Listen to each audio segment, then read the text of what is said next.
Bem, amados, após termos expressado aí os nossos agradecimentos, nossos pedidos,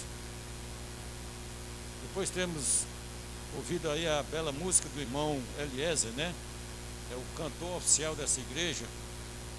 Toda vez que você for pregar, se não tiver música, converse com o Eliezer aqui. A solução é chegada. E agora chegou o momento da gente meditar um pouco no que diz a palavra de Deus, amém?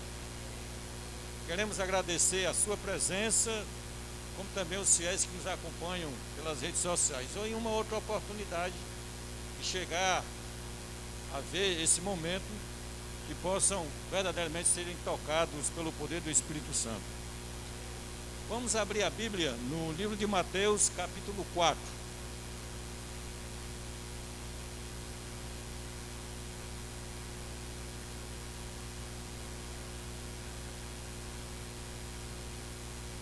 Quarta-feira, pedir e agradecer, a mensagem tem que ser curta. E mensagem curta requer muita atenção para que possa ser captado aquilo que a gente pretende transmitir, né? Mateus 4, verso 13, diz assim: E deixando Nazaré, foi morar em Cafarnaum, situada à beira-mar, nos confins de Zebulon e Naftali. Está falando aqui da pessoa, desse personagem principal, que é Cristo, não é?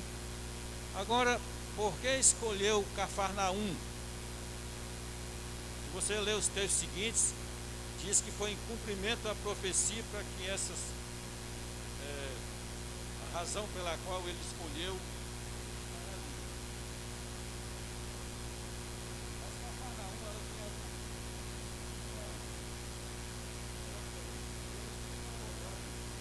O propósito de Cristo, que era anunciar o Evangelho. Ela ficava no caminho de Damasco para Jerusalém, e ao Egito e também ao mar Mediterrâneo. Era uma grande via de comunicação. Pessoas de várias nações passavam ou lá se demoravam, até mesmo por uma questão de uma fadiga de um dia de luta, de caminhada, descansavam ali. Consequentemente, ao ouvir a mensagem de Cristo, eram tocados e, ao retornarem ao destino, levavam essa mensagem de salvação também para os seus. Então, Cristo buscou Cafarnaum, dentre outros fundamentos, também por essa razão.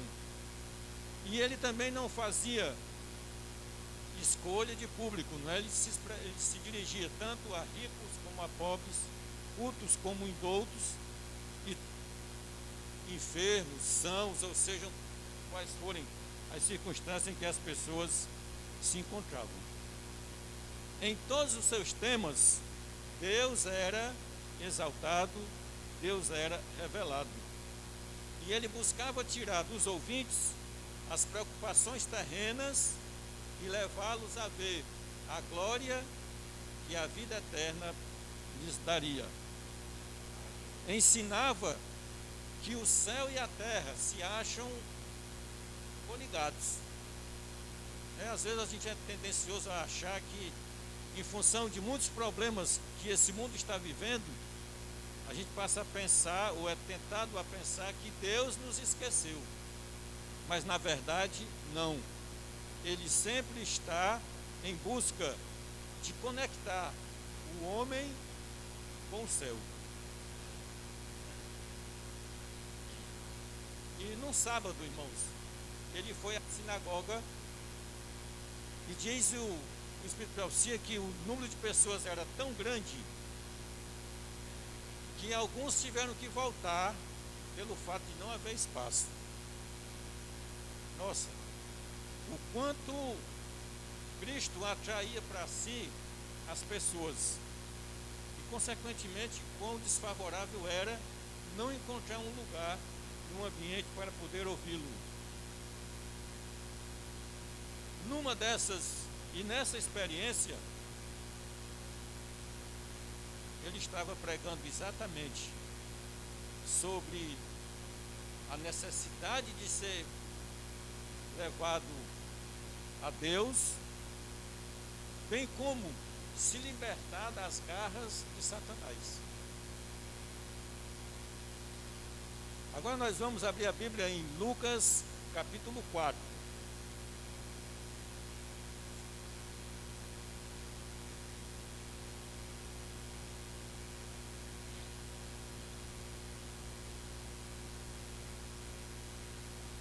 Cristo também buscava, irmãos, ser o mais compreensível possível, fazendo um contraditório como eram os religiosos dos seus dias. Eles se fundamentavam muito nos ritos, né, se preocupavam muito com a aparência dos seus cultos, mas não tinham uma mensagem que falasse diretamente ao coração das pessoas. E usou várias ilustrações, como as aves do céu, a semente, o pastor, as ovelhas, o dono de casa e tantas outras coisas. E as pessoas, ao voltarem para o seu dia a dia, vendo aquelas coisas que Cristo havia mencionado, a lição permanecia nos seus corações. Lucas, no capítulo 4, nós vamos ler a partir do verso 31. A minha Bíblia tem o seguinte título: A cura de um endemoniado em Cafarnaum. Verso 31 diz assim: E desceu a Cafarnaum, cidade da Galileia, e os ensinava no sábado. E muitos se maravilhavam da sua doutrina, porque a sua palavra era com autoridade. Achava-se na sinagoga um homem possesso de um espírito de demônio imundo, e bradou em alta voz. Agora imagine, você está na igreja, ouvindo a mensagem, e de repente alguém no meio do público grita. Deve estoar totalmente. Fala aí, rapaziadinha, beleza? No vídeo de hoje eu vou ensinar vocês, pessoal. Mas agora estava ali, para o bem daquele público, o Cristo Todo-Poderoso. Verso 34. Que temos nós contigo, Jesus Nazareno? Vieste para perder-nos? Bem sei que és o Santo de Deus. É dito, irmãos, que quando esse homem se levantou, o intuito não era dizer essas palavras, mas como o demônio se manifestou, ele então falou dessa forma. O objetivo era exatamente se expressar de uma outra forma, como que a busca de uma libertação. Mas Satanás o impediu ao fazê-lo falar dessa forma. Lá também, quando ele expulsa o demônio de Gadara, a criatura também usou as seguintes palavras: Que tenho eu contigo, Jesus, Filho do Deus Altíssimo? Conjuro-te por Deus que não me atormentes. Quando Paulo estava pregando, e uma jovem que tinha um espírito de adivinhação, por várias vezes se expressou, identificando eles como servos do Deus Altíssimo, a ponto que num momento, por isso haver se repetido várias vezes, Paulo teve que expulsar aquele, porque era um demônio. Queridos irmãos, o verso 35 diz assim: Mas Jesus o repreendeu, dizendo: Cala-te e sai deste homem. O demônio, depois de o ter lançado por terra, no meio de todos, saiu dele sem lhe fazer mal. Agora, a gente faz a seguinte pergunta: que tipo de vida aquele homem levou para que o demônio pudesse se apossar dele? Porque é dito que, por exemplo, na minha infância, os meus pais tinham o seguinte hábito: antes de dormir a gente orava, a gente rezava, né? Nós éramos de uma outra fé. E o que é que eles diziam? Porque quando a gente rezava, o corpo ficava fechado, para que nada de mal acontecesse.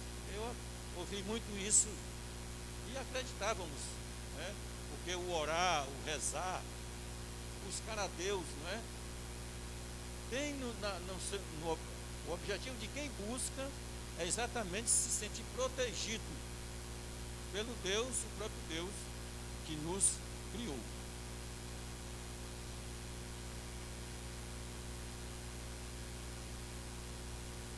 É dito assim, ó: na juventude daquele homem, ele fora fascinado pelos prazeres do pecado e pensava em fazer da própria vida um grande carnaval. O que diz o sábio Salomão, Eclesiastes 12, verso 1, né? Lembra-te do teu Criador nos dias da tua mocidade. Irmãos, eu sei que o pecado, ele não escolhe idade. Não existe faixa etária para alguém dizer que o pecado não vai alcançá-lo. Isso é evidente que não. Mas, do meu ponto de vista, uma das fases mais difíceis da vida é a juventude. No sentido da gente perceber entre o certo e o errado, entre ouvir conselhos, entre seguir orientações. É um momento difícil, porque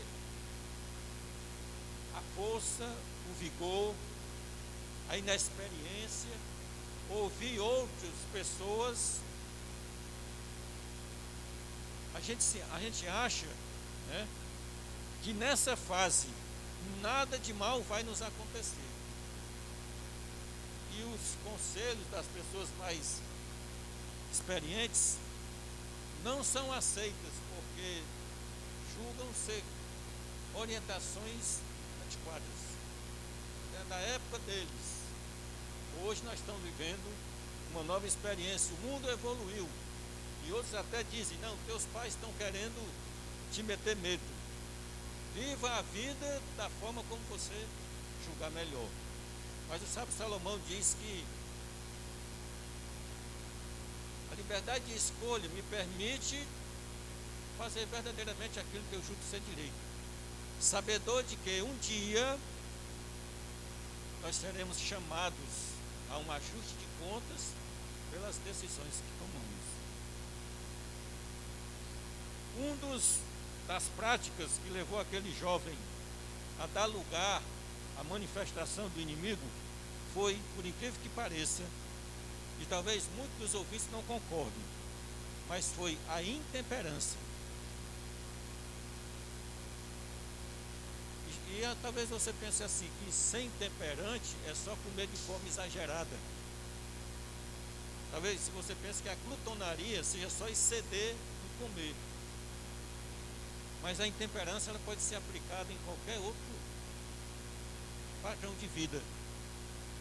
E nós, né, usando uma expressão bem comum, diz que tudo demais é veneno.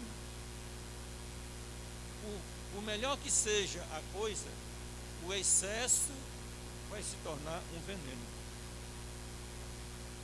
Então a intemperança e a frivolidade foram os dois fundamentos da ruína daquele jovem.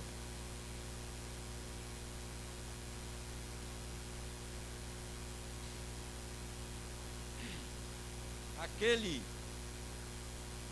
que havia se manifestado no meio daquela congregação onde Cristo estava levando a mensagem, não falou com sentimento próprio, mas foi usado pelo próprio demônio.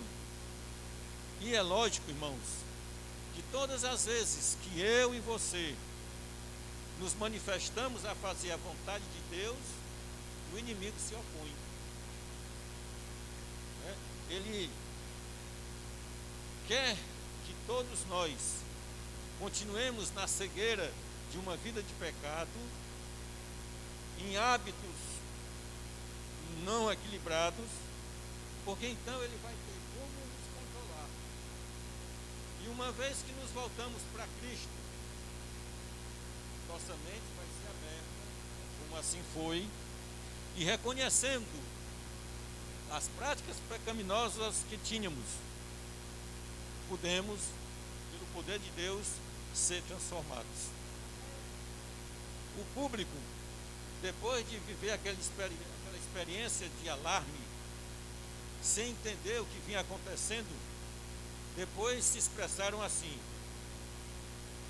Verso 36. Todos ficaram grandemente admirados e comentavam entre si, dizendo: que palavra é esta? Pois com autoridade e poder ordena aos espíritos imundos e eles saem.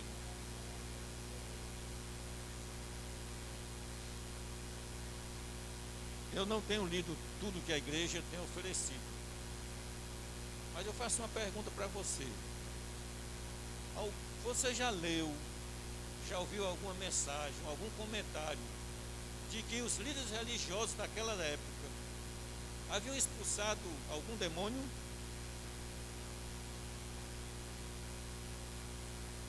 Eu ainda não li, eu não ouvi. Porque na verdade eles não viviam um princípio religioso à altura desse padrão. Por isso a admiração. E todas as vezes que o público se aproximava de Cristo, para eles era um sentimento de inveja. Porque é como quem diz assim: estou perdendo adeptos. E você sabe a história. Essa inveja se tornou tamanha que não só articularam, como também tiraram a vida do próprio Cristo.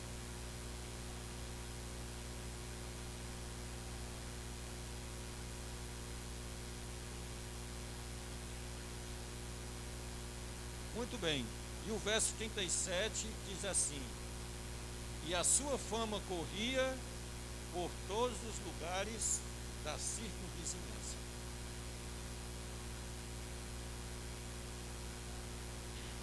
Irmãos, é dito que depois que o sol se pôs, muitas pessoas buscaram a Cristo em prol da cura. Mas sabe de uma coisa? Cristo não quer ser visto como um curandeiro. Ele não quer ser visto tão somente por alguém como alguém que curou a sua enfermidade. Ele quer ser visto como seu Salvador. Amém? Porque na verdade, o maior dos milagres é transformar uma vida pecaminosa numa nova criatura.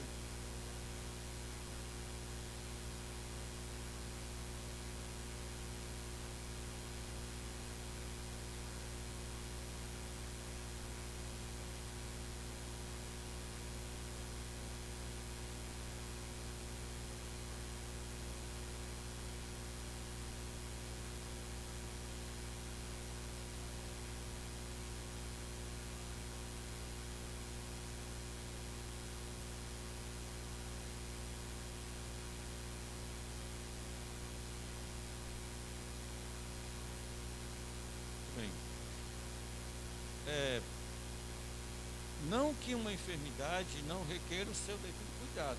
Lógico que sim, e é uma das nossas grandes preocupações, e Deus verdadeiramente quer curar.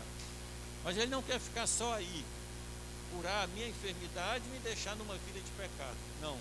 O objetivo maior é transformar o íntimo de cada um de nós.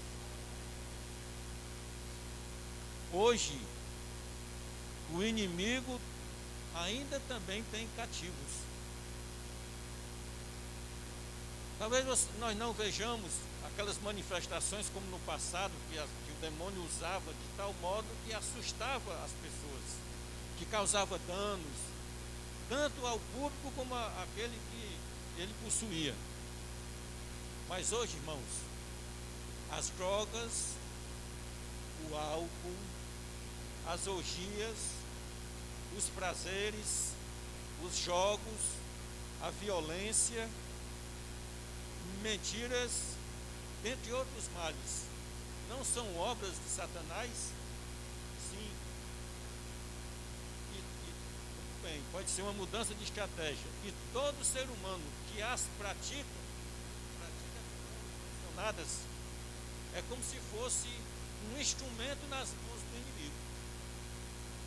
E dessas práticas, Cristo também quer nos libertar. Veja o que ele então diz, Cristo: nenhum grito por socorro passa despercebido aos meus ouvidos. E nós concluímos repetindo a seguinte frase: Jesus não quer apenas nos curar de nossas moléstias, Ele quer nos transformar em novas criaturas, pois o bem maior é a vida eterna. Antes de mais nada, somos gratos pelo teu grande amor por cada um de nós, porque verdadeiramente o Senhor veio para nos libertar de todos os males, para nos fazer novas criaturas e para sermos, ó Deus, os teus representantes aqui na terra. O Senhor nos classificou como luz desse mundo e como sal da terra, para exercer, ó Deus, uma influência tamanha que pecadores como somos, mantendo contato com outros, eles possam ver em cada um de nós a transformação que o Senhor operou em nossas vidas. Ainda temos, ó Deus, desafios a vencer, pois cada um de nós sabe quais são as suas